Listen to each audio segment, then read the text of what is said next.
Go ahead and get started here. We are going to record this podcast or this service webinar here. And so we'd like to welcome any attendees that may be listening in. This is going to be a service webinar that will be posted to our District 7 YouTube channel, so anyone can watch at their leisure. And we're excited to have the topic here is Indian child welfare.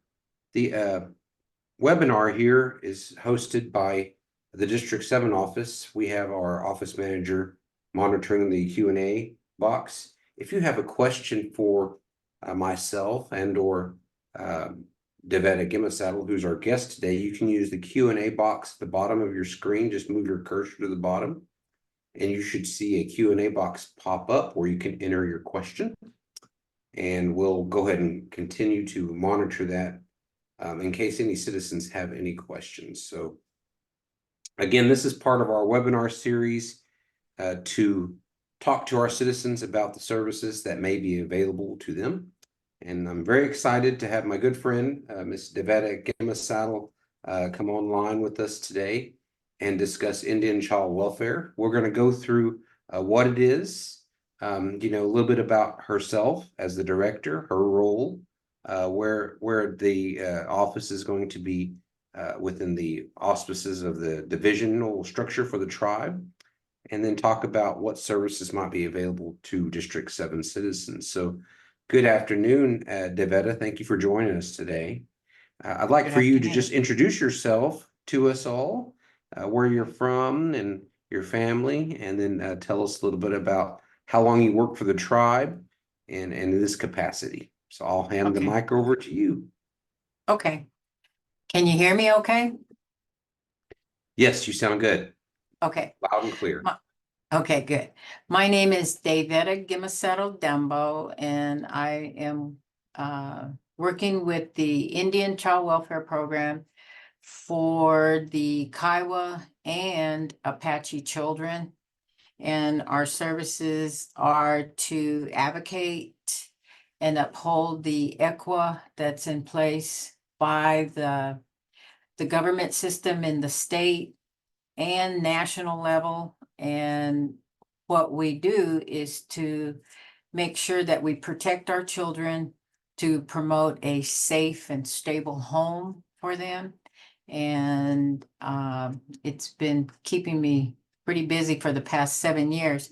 I am Kiowa from my dad, who is Dave Geimausaddle, and he raised me out of the Zoltone influence area in Kiowa County. And then my mom is Melva Jean Tyne Ty, and she's from the Rainy Mountain Sugar Creek area, also in Kiowa County area.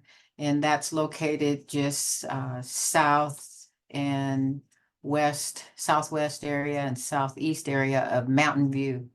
So I have a lot of Kiowa history with my family. My grandparents on both sides are Kiowa. So I feel blessed.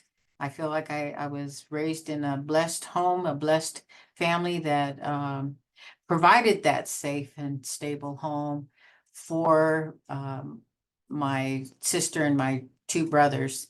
So to consider this type of work has been a challenge for me, but it's also needed.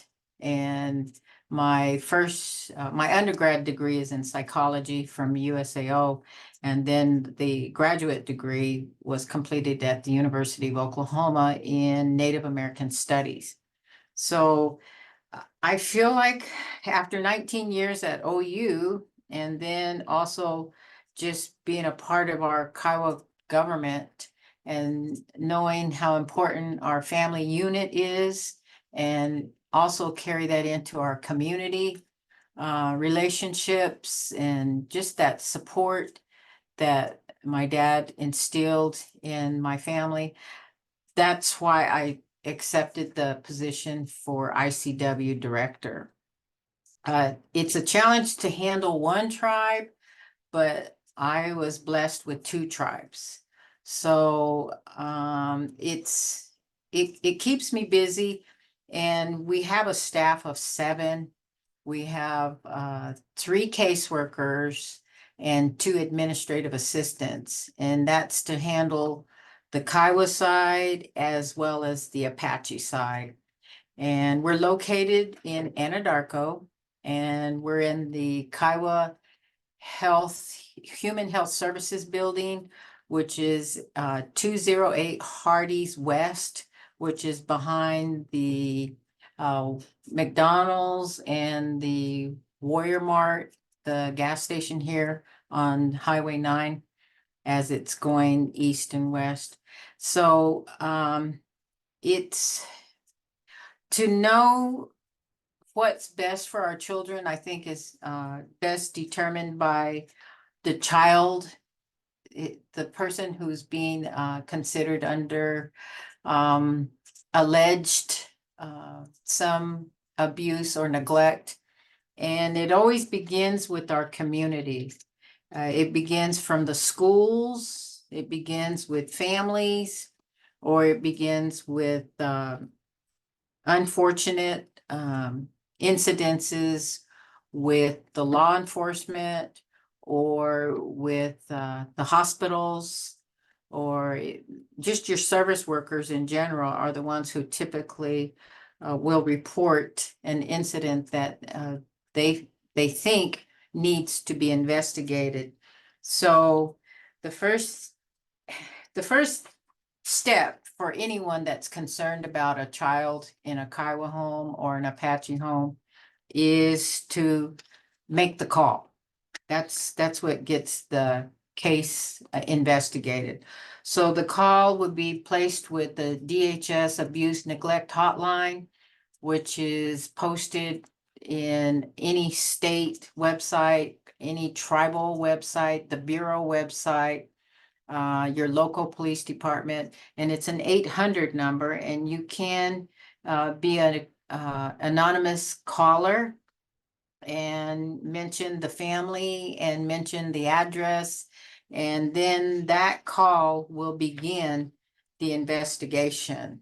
So once it's reported, then the question is, does the family live on state land or tribal trust land? If it's state land, then it automatically goes to the DHS county caseworker. If it's a tribal trust land, it will go to the bureau or to the tribe who employs a child protection caseworker. So once that occurs, then an investigation begins, and that will prompt a home visit. So the caseworkers will go out and visit with the family and just ask a lot of questions for the children, ask questions for the parents or whoever the guardian or caregiver is for the family. And then as it goes into an assessment and an investigation, then whatever that result is, then they will enter into a court system. So for the Apache and for just state workers, you either go into a state court hearing to determine the assessments and the allegations and the investigation. Or if it's tribal, it'll go into CFR. If it's Apache, and now we have our Kiowa court. So it'll go into a Kiowa court in Carnegie as well. And as it enters the system, the first hearing is to discuss the allegations, how it was investigated, what the determining factors were, and who the children are, and determine also if they're enrolled members for the Kiowa tribe or they're enrolled members for the Apache tribe. And once the adjudication hearing is completed and it's determined that an individual safety plan needs to be in place or a family assessment planning needs to be in place. If it's not an area that's an emergency, then the first step for Indian child welfare after adjudication is to discuss family services. And family services typically begin with, how can we improve the family? How can we keep the family as a unit where the children are not removed? Because 99%, the children do not want to leave the home. They do not want to leave their family. So we have to consider the services to provide to that family, how to progress and improve behavior, and consider some, most of the time it's alcohol, drug abuse or use, or it's domestic violence. So you would need some counseling or some mental health assistance or therapy. And then we also have to consider the home situation as basic needs. We do we require some home visits to the family. So our goal is to make sure that the children have their own beds, their own dresser drawers. There's a food program in place for them, so they have the proper diet, nutrition. We have to have a working refrigerator, cook stove, smoke alarms, fire extinguishers. We look at a lot of things for the family as we put family services in place. We set up parenting classes, we set up KDAP references, services. We set up a visit to the clinic, make sure they go visit the dentist. It's just a big area of how to take care of a child. So if there's several children, then that will keep the caseworker busy to the point that they're preparing for the next hearing in court to show and allow the judge and those others involved that we are providing that service for the family to maintain the children in the home and make sure that we're providing the basic needs for that child. So a lot of times, especially if they're out of state, we have a lot of verifications that come through for Apaches more than Kiowas, and the reason is the Apaches have a lower blood quantum, so that kicks up the question of if that child or children are indeed qualified to be enrolled with the tribe. And with the Kiowas, we still have the blood quantum of 1/4. And so we go through enrollment services for both tribes to determine whether or not they are eligible as members or citizens for the tribe. And then once that's confirmed and established that they are, then that's when we become very busy helping and assisting and providing for the family for whatever the needs are. And then as we're continuing, there's a sensitive time frame to help the children be safe and stable in a home. And the maximum allowable for this investigation and hearings and individual services is 2 years. So a lot has to happen within the 2 years, and the majority of the burden falls upon the parents. So if the parents are using substance where there's addiction involved, they have to prove to, number one, themselves, number two, their children, number three, the caseworkers, and number four, the judge, that they are going to change so that the children will not be compromised in having to be placed in a different home. So a caseworker has to stay in contact, develop that trust relationship with the parents so that there's positive changes occurring for the family. And that area right there has to involve so much energy and time for a caseworker. So to have too many cases for one caseworker is very sensitive and important and crucial to maintain that quality for the family. So it's important to I, as a director and supervisor for these caseworkers, have to make sure that they're able to handle their caseloads. So typical standard caseload for a caseworker is 12 families. And if it's a busy year, they can push up to 16 families, and that is a lot because you're just every day in contact with these families and where they are, how they're progressing, what they're doing. So if it goes over 16, then that's when it falls upon my shoulders to help with the caseloads. So far, the 3 caseworkers are doing a good job handling their cases. And we do work alongside with the Bureau, the community service case workers there. We work alongside with the other tribes that are located here in the Southern Plains area, which involves the various tribes, especially here in Anadarko. We are known as a Southern Plains Child Protection Team, and we deal with the Cattles, the Cheyenne Arapahoes, the Comanche Nation, the Delawares, and Fort Sill Apache and Wichita.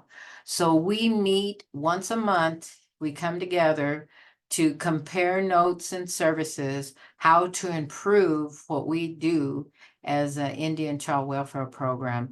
So we're a very close team as to provide that teamwork effort. And as a result, I feel like it's like an organization that's more local for Southern Plains. And then we also have an Oklahoma organization called OECWA, Oklahoma Indian Child Welfare. And then we branch out into a national effort to take care of our children and families. But I think the most important area for our program as ICW is family services. That's our goal, that's our drive, that's what we do every single day here on the job. And most programs are Monday through Friday from 8 to 4:30. But Indian Child Welfare is a 24/7 program. So we have our phones on with us, and when that phone rings, it has to be addressed. It's like we're on call all the time, like medical staff or fire staff. That's how an ICW worker is involved with taking care of these kids. So it's very important, and most of the time it's not a happy job because we have to deal with so much mental health and addiction and trauma. There's a lot of trauma involved with these families. And I've learned through the 7 years, it's typically a generational trauma deal that was never addressed 3 generations back or more, especially beginning with boarding school, because that's what broke up the family unit in the first place. And so it's been something that we have regarded this trauma as generational healing. So if these caseworkers are not prepared to handle this type of work, they typically burn out in 5 years, and they'll consider evaluating their position with ICW to maintain their own welfare, their own mental comfort and peace, who also have families at home, because you don't want to take this work home and then it affect your own family. So you have to really learn how to multitask. You also have to learn how to counsel, and you have to be that social worker as well as a caseworker. So it is a lot of hats, and it requires a lot of prayers, and it requires a lot of patience to handle what we do every day on our job. And 2 years ago, a lady, Angela, she is, a lot of your people that are in ICW, I've learned, are those who have been affected, how the system did not help them.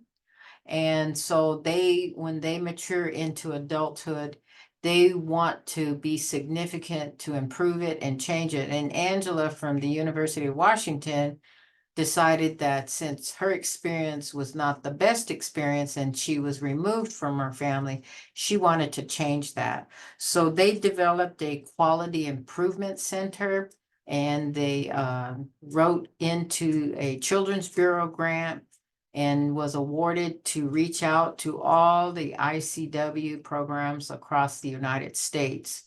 And so when they saw that Southern Plains was a close-knit team, they visited with us individually 2 years ago and asked, would we like to improve our program? And of course, I said yes. We always want to improve our services and what we do for our kids and our families. So we've been in a lot of training and workshops, and the goal is to listen to the young people.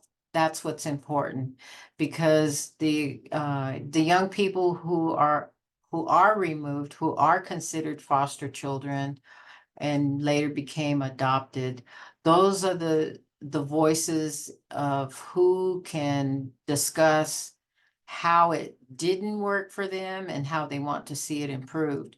So we're advocating for these kids, and we're also considering their voice and how this whole trauma is affecting them. And they want to be informed from the very beginning when an incident occurred with their family or their parents, as they make that journey with Indian child welfare and through placement, through foster, and through consideration of adoption. They want to be able to discuss what's going on with them. So as we're listening to the stories, the one thing that I learned in these past 2 years is we need to involve these kids as young as 6 years old to speak up and discuss what's happening with them, and just be a good listener, and then also discuss what they want, especially as they go into court, they go into a home, they are considered for an extended family member as a home placement, because sometimes that extended family is not the best placement, believe it or not. So we've had to deal with those issues, whether or not that's the direction we should go with a child or children. And we also want to keep the brothers and sisters together. We just emphasize how important that is, because kids don't like to be broken up from their brothers and sisters. They feel like they're already traumatized as it is. So why do they have to be separated from their brother or sister? So we have to make sure that we consider home placement as for all of them. So if you have a family of 10 kids, that's huge. That's a huge challenge. I have yet to see one family unit that can take on 10 kids. That's pretty much impossible. I've noticed. So you have to break them up with other family units that are within that group family. And what's wonderful about Kiowas and Apaches, our family is extended, because our aunts and uncles are really like moms and dads. Our grandparents are also like moms and dads. And so your cousins are like your brothers and sisters. So with that traditional upbringing, with our own traditions, it can work for us. It's just we've got to find all the family members and inform them and discuss a closer relationship for the children whose family was traumatized with an incident or an event that caused concern and flags where we have to address it and consider a temporary placement, and hopefully that they can be returned to their parents. If not, then consider an extension of staying with an extended family. So you deal with the protocol steps, and you have to be listening to the children as you're going through these steps for temporary and permanency. And then you have to deal with family services to help the traumatized family unit become well. So you have to deal with change behavior, which involves a lot of counseling, a lot of therapy, and just considerations on how to help them heal. Now, when the Kiowa language people used to do the camps for seasons like Christmas and spring and summer and fall, I noted that those were very helpful events for our children to bring them together and emphasize the importance of the family unit and our language, because when you can teach them while they're young, it seems to stay with them forever. And then the songs and everything involved with how we practice our traditional music and our dance and our regalia, and how we cook and how we stay connected with one another and just be supportive and with one another. Those camps were so helpful. So now that since I've been here 7 years, we really don't have those camps anymore. And that's one area that I see that's missing, that was beneficial to our children with Kiowa and Apache. But it looks like we're trying to attempt to go back to those events that can happen often. Like, I think this morning they were doing something with the teepee poles. Is that right, Warren? So that's Yeah, something. I believe they had a raffle, and those that won them were coming up to collect them. Yes, so those types of events that a tribe can do for families and children, I think is huge as far as sharing what's important to us as a people.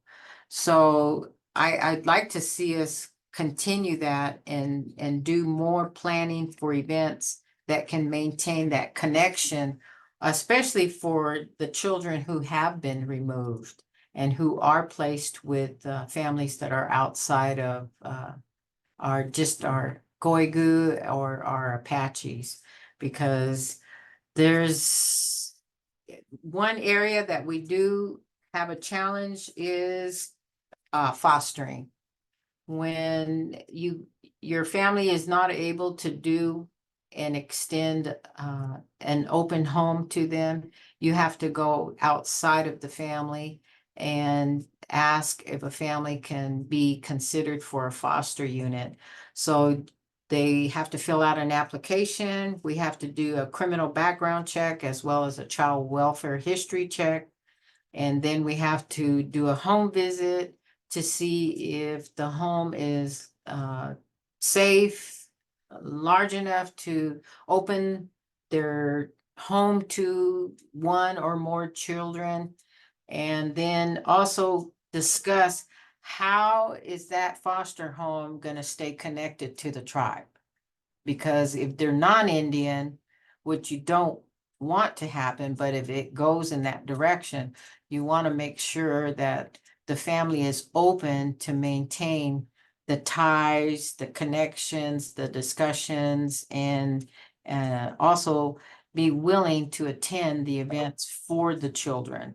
So we do schedule at Southern Plains, we do schedule one annual event that occurs in April where we pull all the tribes together as ICW, and we bring in all the kids who are placed in foster homes or shelters or adoptions. We invite them all to come and attend, and we share the songs, the dance, the regalia, the arts and crafts, the music, the food We do everything we possibly can to open that door to these families, and then we also honor them. And we show our appreciation to the families that have just opened their arms to these kids who needed a home, and they were there for them. So it's something that I see that these families appreciate, and they enjoy learning along, keeping that connection for their child or children. So it's something that we want to continue for the future. It started 2 years ago. It was at Fort Sill Apache, and then this past year it was at the Comanche.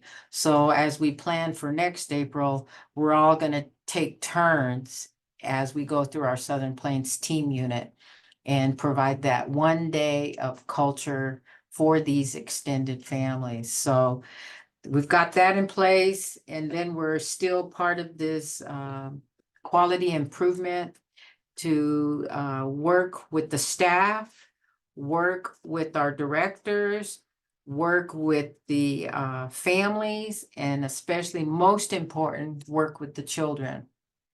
There's a youth group that has been put together as being a part of a fostering and a part of adoption, who range from 14 up to 18. And a young lady that's a caseworker from Shawnee, she has taken this group and she has pulled them together, and they're making it's like a binder. And this binder involves the life of this youth, this teen. And what they're doing is providing the biological information, they're providing the family tree information, they're involving what the teen has experienced so far as they have been placed with another family outside of their biological home. And the goal is to keep them informed, maintain connection, and most important, feel like they're still a part of their family, even though they're not in the home. Because that's one thing that these teens have expressed, that if you don't maintain that connection, and they were placed outside of an Indian home, that when they became 18, they were lost. They didn't have a home. They didn't have a family. They didn't have anyone to go to celebrate holidays, events, celebrations of significant milestones in their lives. And so when they expressed it, they realized it's because they weren't part of that process of what was occurring to them during that initial trauma.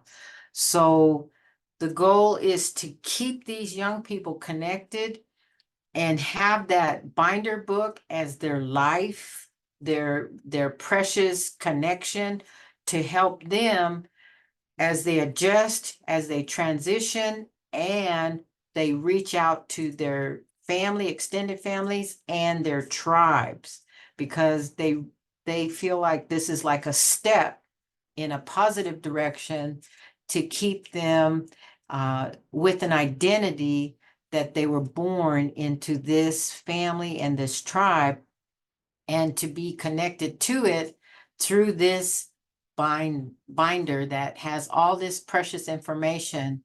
And then from that binder, they can maintain that identity. So it's like a friend. It's like a family friend, and it's working for them. So we meet with those teens as we come together to do some more training and workshops. And those teens are also involved with us so that they can talk to us and share their experiences with us. So I've listened to a lot of stories, and as I listen, I realize how blessed I was that my family was so comforting and so loving to take care of us as a brothers and sister unit. And that never occurred. But then my heart really goes out to them because they don't know that. They don't have that safety. They don't have that comfort of that unit. So I want to extend what I have, what I was blessed with, to them. So I give a lot of time to these kids and a lot of efforts to maintain services and to help them share their voice on what's occurring with them. So it's kind of like you're a caseworker, social worker, you're a counselor, you're a therapist, and you also maintain communication, and you're maintaining the culture and the community, important areas for the community for them, so that you're covering a lot of areas to reduce that trauma and reduce the insecurities that can occur with the things that happen to the family and the home. But I feel like we really also need to pay attention to the parents, because the parents are the ones who are broken, because this is how the incident occurred in the first place. So we really need to hang on to the hope that these parents will change and that they'll get on board for the safety of their children who want them as their mom and dad, who are born to them, and they want to maintain that unit regardless of what's happened. And I think a lot of non-Indians think that once an event has occurred, then it's done. And so they need to be punished. But that's not how Indians feel. We feel like, okay, an incident occurred. Yeah, changes have to happen, but we can improve it and we can make it better. And we don't want to punish family units forever. We want to embrace them. We want to help them. And we want to provide those services for whatever they need to maintain that safe and stable home. So we do have an assistance program for Kiowa children families and Apache children families. And it's called Family Services, and it's provided through Title 4B1 Family Preservation Grants and through the Bureau, the 638 grant as well. And you'll have, is that open to all District 7 citizens as well? yes, it's provided to local, state, and national. So regardless of where you live here in the United States and including the world, but I don't think we've ever had anyone outside the United States call us and ask for assistance. We get a lot of certified mail and email just throughout the United States of verifying a child or children, whether to be connected to Kiowa or Apache. And then once that occurs, then that communication opens up and we provide an application to them to, if they're going to extend family services, we want to know what the home needs. What do they need? Do they need clothes for school? Do they need anything that will help the parents get on board with improving behavior change? Do they need assistance with their utilities, beds? It's pretty much whatever it's going to help the parents do. That's what we do for them. So there is a cap, but I think what's important is what is needed. So, and we emphasize the services that are available to them, and we emphasize the referrals and the contacts, and we answer a lot of questions. We also have an attorney through the Kiowa court, that's Jonathan Rohrer. He's also helping us with our casework through Kiowa court. And then CFR also has two attorneys there to answer questions, especially in custody situations.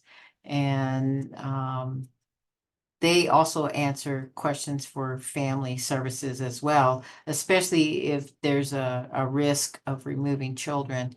And as far as state, they pretty much refer families to attorneys that will cost a family out of pocket. So if a child or a family is part of the Kiowa or Apache, there are attorneys available, and even Oils provides an attorney for questions, legal questions, and guidance and advice to maintain their family unit. But the goal for all families is to change, improve it, and provide that safe and stable home within 2 years. If it doesn't happen, then that's when we have to go outside. We'll have to go outside the family unit, and sometimes the Indians. We have to go outside non-Indian homes. And it's unfortunate that we do that, but the goal is to keep a child connected in a home. We don't want them to stay in a shelter too long, because a shelter is not really a home as a family. So a shelter is used as an emergency placement to keep them connected with the tribe. But really what we need are foster homes. We need foster homes.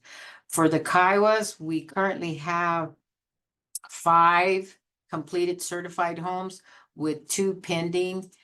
And we pretty much stay at that number because these homes open up for only family, for their extended family. And it's difficult for the other tribes to also maintain foster homes that are certified through tribes. I think Kiowas have the most, as far as 5 Kiowa certified homes. Apaches, I think we also have 5. So it's a small number, but yet when you talk to the other tribes, that's a big number. And that's shocking to have only 5. But the goal is to increase it and hopefully double it up to at least 10.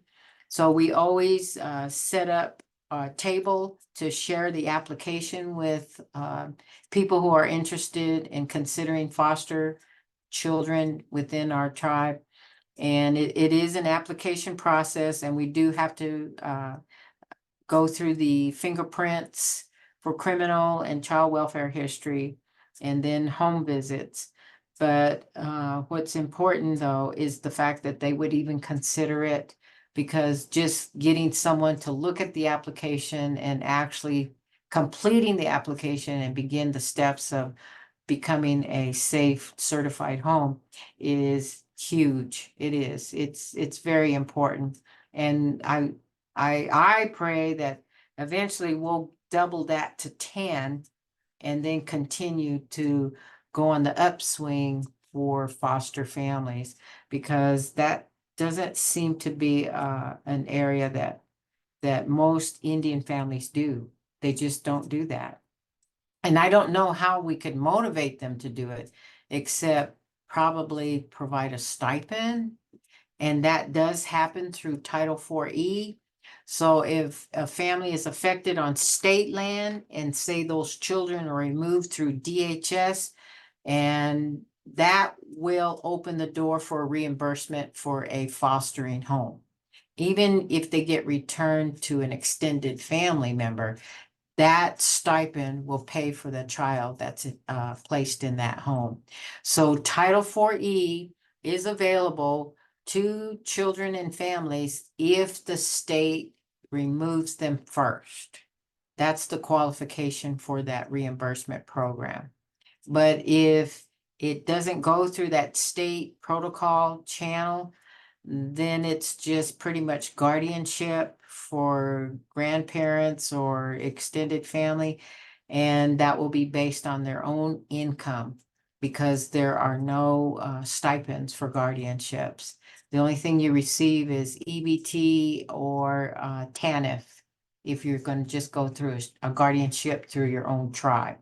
So that's where our assistance program opens up to those families because we do help them with utility bills or whatever the home needs. So we do our part as a family service for those guardianships as well. So it just depends on the avenue or the protocol that takes them in a direction of whether or not they can remain with their family unit or go into an extended or be considered for foster placement. So the goal for us as Kiowa and Apache ICW is to keep the children with us. That's our goal. We really don't want to go to non-Indian families. That's not what we practice. That's not what we like to do. Our goal is to maintain those kids with family or extended family. So that's one thing I wanted to emphasize how important EQUA is, which through last year, it was threatened at a national level that non-Indian families should have the privilege to foster and adopt Indian kids whenever they please. But really, that would have abolished the EQUA law that is extended that we keep Indian children with our families. And we did win that case in court. So EQUA still is upheld in court of law, and EQUA is supposed to be practiced in every state here in the United States, that children are to remain with their family, extended family, or their tribe or other tribe homes, because that's the law of the land here in the United States. So thankfully, it's still with us. It's been in place since the 1970s, and we look to maintain it for the future of our Indian families, because we do want them to stay with us regardless of what happens. And hopefully the prayer is to keep them well. That's what we want to do. We want to keep these parents and extended guardians and family units well. And sometimes it's a challenge for grandparents to do, because they're at an elder age, they're on a fixed income, but they love their kids. They love their grandbabies. So they will step up and say, I want to raise them. I want to keep them. I'm sorry this happened to a family member. I'm sorry this happened to my son or daughter, but let me have those kids. And so they'll go into a guardianship situations, and that's handled through our child protection service, through social services at the tribe. And Kim Tilley is the one who handles those guardianships that go into our Kiowa court, and then over on the CFR court, that's handled through the court. For the Apaches, it's handled right there in the Bureau. So that seems like the guardianship is more popular compared to a Title IV-E reimbursement, or to the caseworkers that have to be diligent in active efforts to find a placement within the home. So that's a lot. Well, thanks, Davetta. I mean, you've been going through everything, like answering a lot of questions or addressing a lot of questions. And I know we still have some citizens tuning in into the attendee room. And, I want to thank them for coming and listening in to what you had to share about Indian child welfare. And just want to remind them, if they've got some questions, there's a Q&A box at the bottom. They can type in their question for you, and we can get that answered during this webinar. I know that there is no, there's no bad questions. We're all learning a little bit. I've just listening to you, I've learned a lot about Indian child welfare, and I might have to go back and watch this, because it'll be on our YouTube channel. Everything's being recorded. We'll post it for citizens to kind of reference. But where does one, where does one access this resource? Do they use is everything posted to the website? What are Yes. some ways to communicate with Indian child The, welfare? the Kiowa tribe has a website, and we're located under the community. And as you click the community, it'll open up to Indian Child Welfare. And we also have our application that's loaded up on our website so that you can access it online and go ahead and fill it out and send it back in through email. And there'll be some documentation that you'll have to provide to confirm that the children are eligible or are members of the Kiowa tribe. Mhm. And then the Apache tribe also has a website that has our application that's uploaded so that you can conveniently fill it out online and also send it to our ICW email. So we have 2 administrators and caseworkers that receive these applications. And then once it's downloaded and delivered to us, then we'll have the contact information on that application where we can begin communicating to the needs for the home. Okay. So it's pretty simple. It's not a very complicated application at all. We did have a question asked by an attendee. Davetta, the question is if a grandmother guardian breaks a bone and requires temporary assistance to care for children, is there any help for that? And if so, who might the contact person be? Okay. Grandmother who's taking care of a tribal child? I Yes. guess you would have to begin first with Indian Health Service, because if it's a specialty medical need, they can refer you to a orthopedic doctor. And then if there's outside financial basic need, then the next step would be to our social service that provides, starting July 1st, $400 once a year to help the home for that individual Kiowa. And if they're legally guardian over Kiowa children or Apache, then they would fill out our ICW application and we can help them with some utility bills or whatever it is that they're struggling to get through as they're healing. And then we have the AOA that also has an assistance program application, but I don't know the details of what Mr. Zotai provides to elders, but there's 3 resources available as an elder. 1 is to social services, 2 is to ICW for the children that the elder's taking care of, and it's a legal guardianship situation. And then 3, what does the AOA have to offer an elder, whatever their application involves for assistance.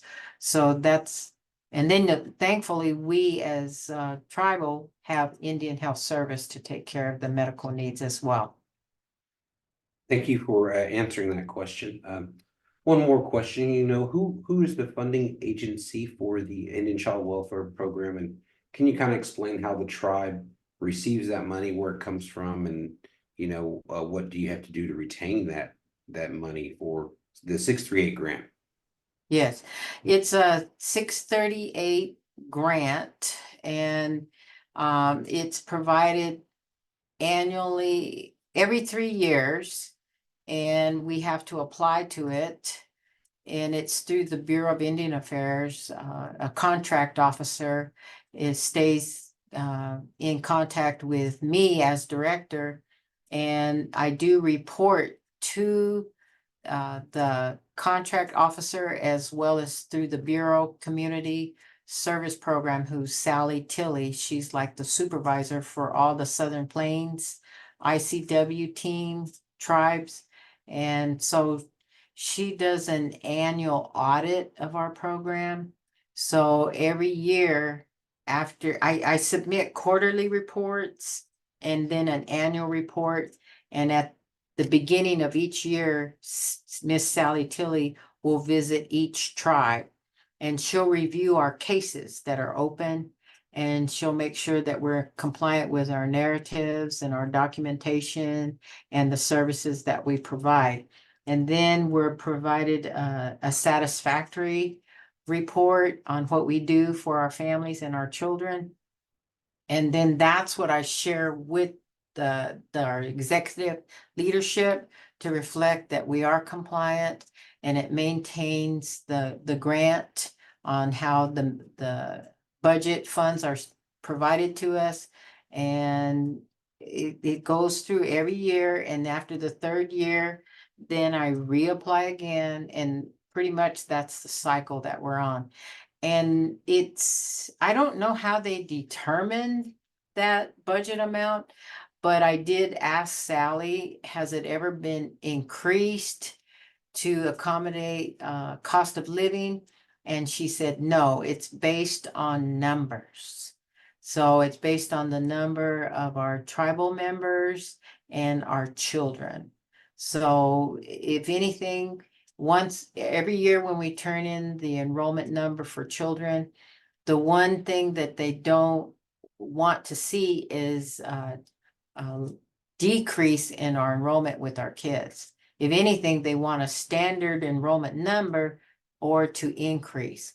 So this discussion of reducing our blood quantum, it's important in as far as numbers and budget funding for our grants with the Bureau. But I just don't see how we're gonna get it accomplished yet, because I think we've discussed it now for 7 years and it hasn't happened.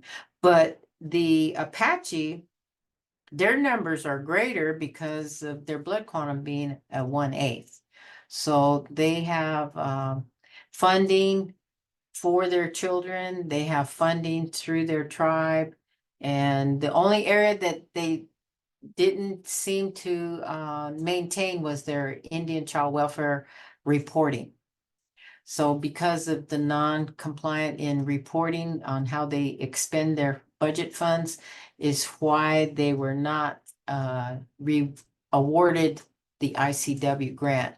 So it was put out there to the various tribes who can handle the Apache kids, and there was no one who really wanted to take on that, the numbers that the Apache requires.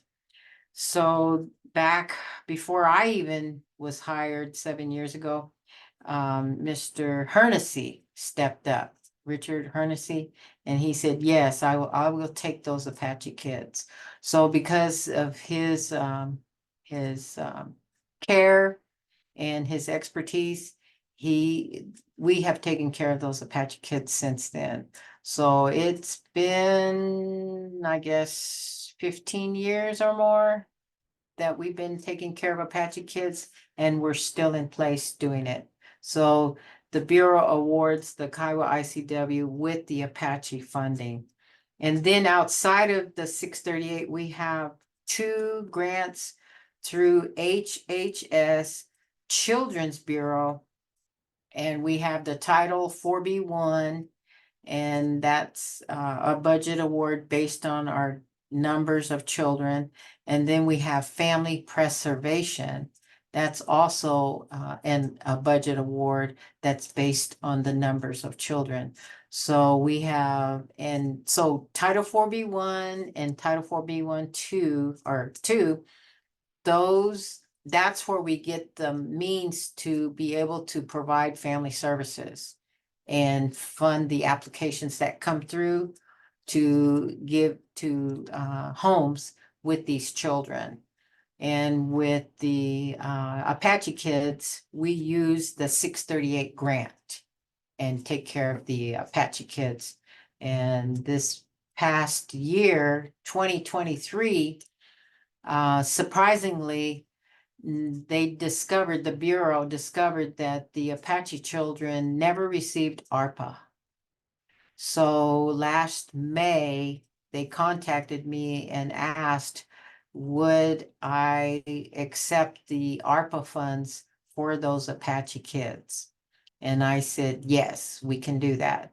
So as a result, we are very, very busy with Apache families, because this is a blessing to them and they've never received ARPA funds. I don't know about COVID, but the ARPA funds was never provided to them. So now we have from 23 to 2025 to expend that money for all Apache children.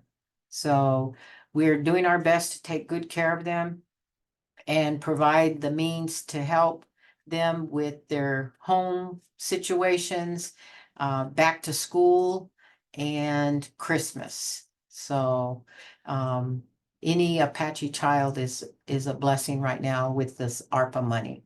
So I'm just happy that they got to receive it. And of course, Kiowas did too. They received COVID and they also received ARPA. So we've had our blessing for Kiowas as well, for our kids. So it's 3 budget funds coming through the HHS, through the national state level of Children's Bureau. And then we have 638 grants through the Bureau of Indian Affairs. Well, thank you, Davetta. I know that this is Indian child welfare. There's just a lot to it, and we could probably be here for 3 or 4 hours. Was just trying to keep this webinar to about an hour, which we've done, and I think we've answered some really good questions. Some questions from our attendees as well. But I think for those attendees, I'll share my screen real quick and just show people where to find the information. So let me go ahead and ask the host to grant me that permission.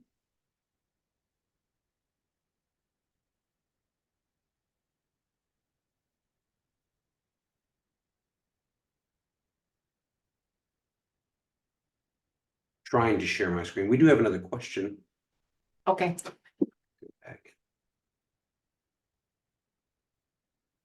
Thank you for people helping the Kiowa Apache people.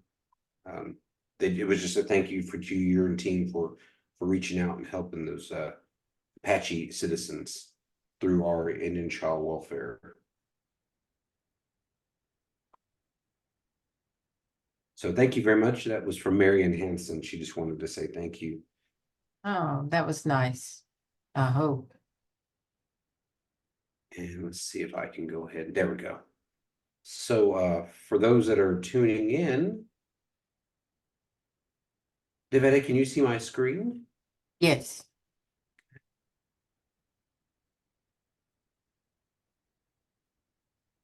For those individuals tuning in, if you want to find, if you go to the home website, this is kiowatribe.org, and you'll see here, there's under this blue tab bar, there is a tab for resources, and you can go in and you can basically Indian, child welfare is located under the Health and Human Services Division, and you can scroll over and you can click on Indian child welfare, and it will show you, there's their contact information right here on the left side, as well as a little bit about what the Indian child welfare does. And then you can drill down into, if you want to find out the eligibility, you can read right there,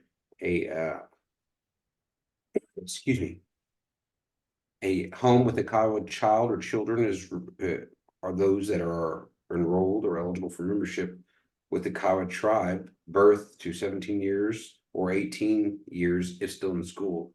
In extreme cases, a Kiowa home can be serviced to prevent removal of children. And those are children that are enrolled within the Kiowa tribe. There's the requirement, child, I just mentioned that, must be enrolled. And here are the required documents: a complete application, letter of intent, CDIB, physical exam, shot record of the youngest enrolled Kiowa child, 5 years and under, and then a copy of a utility bill. And Indian child welfare, the service area is nationwide, so there is not a service area component for using Indian child welfare. And then the application is there below. You'll see the PDF. And then on the left side, you'll see the director. Our picture's not on here, but we're visiting with Davetta Geimausaddle, and we have the staff, Sharon Autone and Sharon Pena, or Shannon Autone and Sharon Pena are the caseworkers, as well as Ramona Austin. and then their administrative assistant, Jessica Hompo. So I encourage you all to go ahead and, contact them through our website or send them an email. And appreciate I just wanted to show people where to access that information. I think we've got a couple more questions. Let me go back. Oh, no, I think we're good. All right. Well, thank you, Davetta, for giving us your time today to explain a little bit about what you do. And, I wish you and your team all the best. Thank And you. if there's ever anything we can do, we might do this again. If there's new programs that come up, and so District 7 citizens will know about it. And for those citizens that are tuning in, you can go to our YouTube channel and watch this service webinar from the very beginning. It'll be posted later on, if not today, by tomorrow, so that you can hear what, the ideas that Davetta was sharing with us in terms of Indian child welfare and its progress. So with that being said, I appreciate everybody for joining us for this day's webinar. And we're going to go ahead and close everything out, and we will post this to the internet. So thank you, Davetta, for being here. And You're welcome. have, Thank have you. a wonderful rest of your afternoon. Okay, thank you. All right. We'll see y'all later. Thank you. All right, bye.